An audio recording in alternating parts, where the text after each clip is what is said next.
Well, welcome back. I can recall, and I think it was 82 and 84, the massive arguments that Labor had about exporting uranium. I mean, no one had the courage to even suggest there should be nuclear power in Australia at that time. It was bad enough to think that we would dare export uranium to places that would use nuclear power, like Japan, where it keeps the lights on and keeps the heater on in the winter. That apparently that was a terrible thing for us to do, according to some. And I remember, well, we only won those debates by 1 or 2 votes. I remember I had to drink a bottle of cognac with one bloke to get him the last vote, get us over the line. They were the days. But, of course, times change. And one wonders what the attitude of Australians today would be, given that now I don't think there's much of an issue around the world. There's plenty of nuclear power plants. It's not as if that would come as a big shock. Well, I'm fortunate to be joined in this, not in this studio, but by James McGrath, a Queensland Senator, who's an old mate of mine. G'day, James. How are you? Richo, I'm brilliant, and you're good too, I hope. Mate, I'm dangerous. Don't worry about me. I'm in the best of shape. Now, nuclear power, is it feasible in Australia? I mean, do we need it? We've got 400 years worth of coal, and everyone now tells me that's a terrible thing. What are we going to do? Well, what Keith Peters, the member for Hinkler, and I have suggested is we should have an inquiry into nuclear power. Let's have a conversation about it. Everybody's getting hot and bothered about coal, which I don't understand why, because coal provides a lot of jobs here in my home state in Queensland. But as part of our energy mix, why don't we have a look at nuclear power? Nuclear power doesn't emit greenhouse gases. We've got a third of the world's uranium here in Australia. Our country is geographically stable. Why doesn't the Senate have an inquiry into nuclear power? And that's all that we've suggested. Keith and I are working on some draft terms of reference at the moment. But what's disappointing is that so many people, especially those ferals and the greenies, are jumping up and down and saying, oh, no, we can't do this. Well, we just want to have a conversation. We want to have a chat about it. We want to have an adult conversation.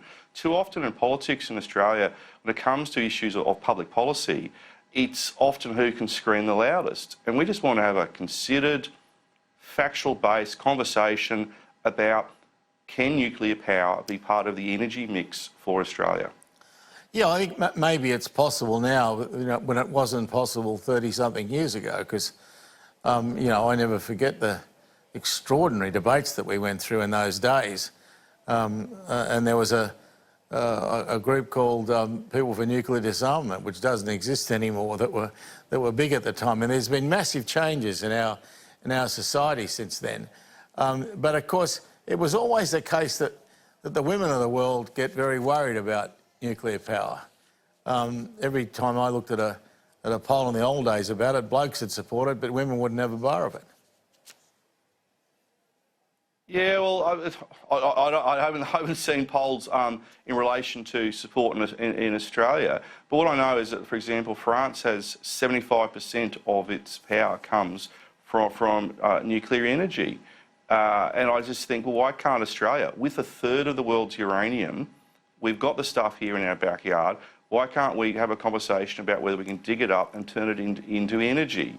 And let's have a conversation about the economics of it, the environment side of it, and in terms of the safety record, rather than people like the old, whatever you call it, C&D and all those old groups sort of dusting off their placards from the 1970s and 80s and screaming at us.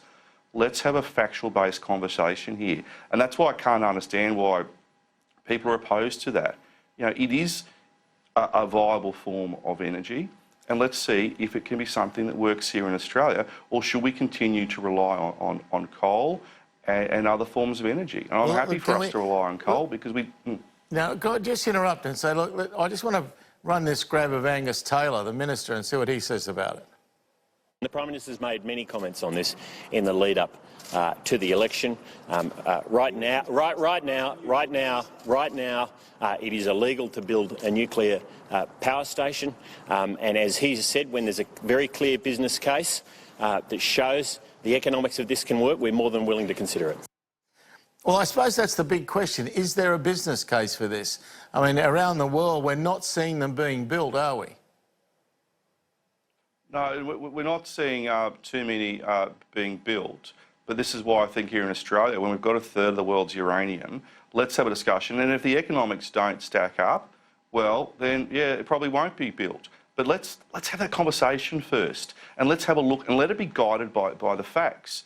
Because I can't get anyone to tell me reliably how much it's going to cost to build a nuclear power station. People bandy around all these crazy figures.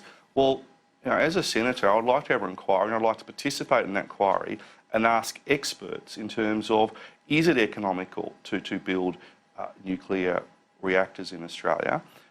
Is it economical for them to supply power to Australian households and businesses?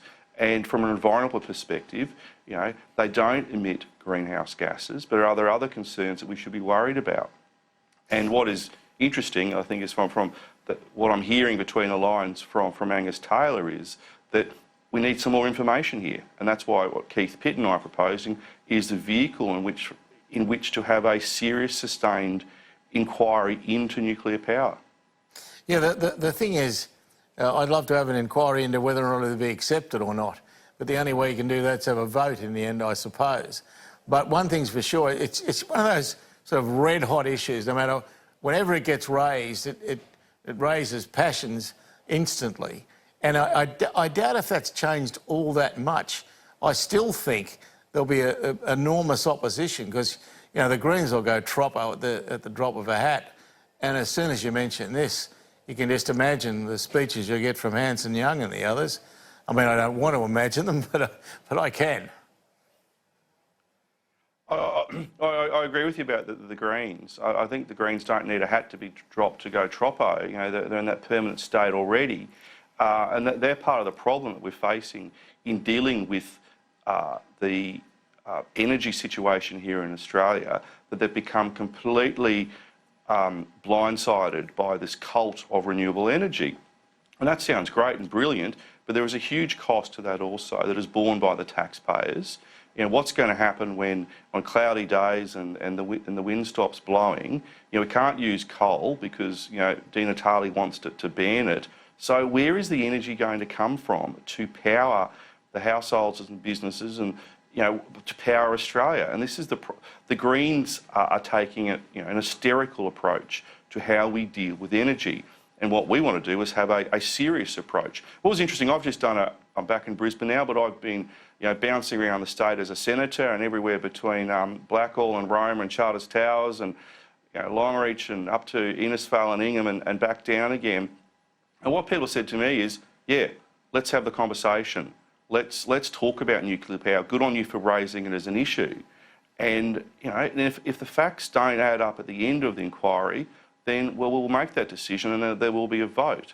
And I'm pretty sure that Scott Morrison and Josh Frydenberg are not going to do anything silly in relation to the economics of nuclear power or the environment as such. Has the Prime Minister expressed a view on it to you?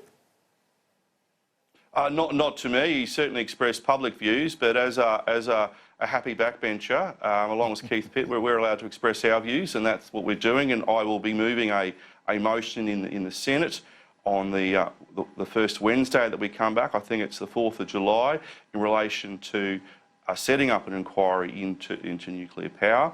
And I would hope that the Labor Party and the Greens and the Liberal National Parties and the other crossbenchers all support it, so we can have a serious conversation about it, rather than just people shrieking at each other from different phone boxes around the country.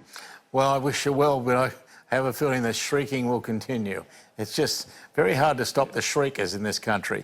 Thanks very much for your time, mate. I appreciate it very much. Anytime, Richo. Good on you. Okay, and I must say, well, I should have asked you, where do you rate this whole Clive Palmer spending thing on? I can't, like 30 to 50 million. Is there anything we can do about that? Look, if I had $50 million to spend, I'd be buying a chateau in France or a castle in Ireland. I wouldn't be spending on an election in Australia. But look, if he wants to spend the money, well, I'm one of these people, well, let him spend it. And I think what the election showed is that Australians can't be necessarily swayed that much when people want to spend a huge amount of money. And look, the Joint Standing Committee on Electoral Matters, I expect will probably definitely will look into the 2019 election and how different people spent money, whether it was Clive Palmer or Get Up. I'm sure will issues that will come forth. But living in a democracy, you've got to take the good with the bad. And if someone wants to spend $50 million promoting himself, well, I'd buy a castle rather than what he's done. But that's up to Clive. It's enough to make you move. I can't. I just can't. I can't handle him at all, I've got to say. Now, last question. There has been criticism of the 3-week period for pre-polling because, there's, half the people have voted by the time you get to election day. What do you reckon? Do you keep it at 3 weeks or do you reduce it? I'd like to see it reduced. The Electoral Matters Committee in the last Parliament, when I was chairing it, we recommended it get reduced to 2 weeks. We'll obviously look at it again. Personally, I think it should be a week, but I think it certainly should be reduced down to 2 weeks as a compromise. It puts a lot of pressure on political parties in terms of the volunteers who are out there. There's cost for the Australian Electoral Commission, and also you want voters to make informed decisions. And if people are starting to vote 3 weeks before polling day, a mere 2 weeks after the election's been called, a lot of parties don't have their full policies out there. And what's happening is people are using pre-poll as a convenience factor. I'll just tick it off. It's something I can do between picking up my lotto and dropping the kids off at footy or whatever it is. Voting's pretty important. I want voters to make a decision as informed as possible on as many facts that are available to them. And pre-poll stretches that argument, sadly. So yeah, I'd like us to look into certainly reducing it down to 2 weeks. Okay, James, thank you very much for your time. It's always a pleasure. We'll talk to you again soon. And that's about all there is from Richo tonight. And I must say, as part of this Our Town show that Paul Murray's doing, wonderful they are. He's in Whyalla tonight, a long way away, but good luck to him. And you make sure you stay watching him, though. He's always good.